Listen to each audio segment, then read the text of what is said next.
Magandang hapon po sa lahat. Ayan, tayo nagbabalik dito sa ating munting channel po. Ayan. At para mag-discuss ulit ng another coins kung magkano ng kanilang mga halaga sa ating mga online selling po. Ayan, para maliwanagan kayo.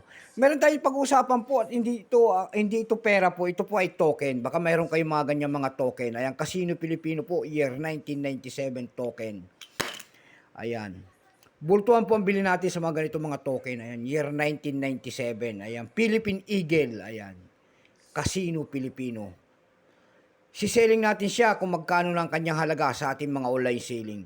Maraming salamat lang po sa lahat na nanonood dito sa ating munting channel. Thank you so much sa inyong lahat.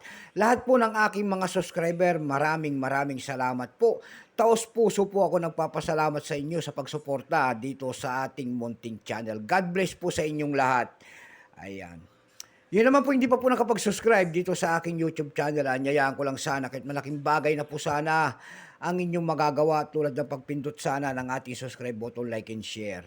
Ito po ang ating pag-uusapan po, Casino Pilipino token. Ayan. Ayan. Kilalanin mo muna natin siya bago natin makita ang kanyang presyo. Issue po nito ay Philippines po. Period Republic 1946 up to date po. Ayan. Type nito ay token casino. Ayan. Chip of token. Years nito 1995 hanggang 2020. Composition niyan ay brass. Ayan, may bigat lamang itong 10.3 grams, may habang 29 mm. May kapal po naman 2 mm. Hugis po bilog, orientation ay middle alignment.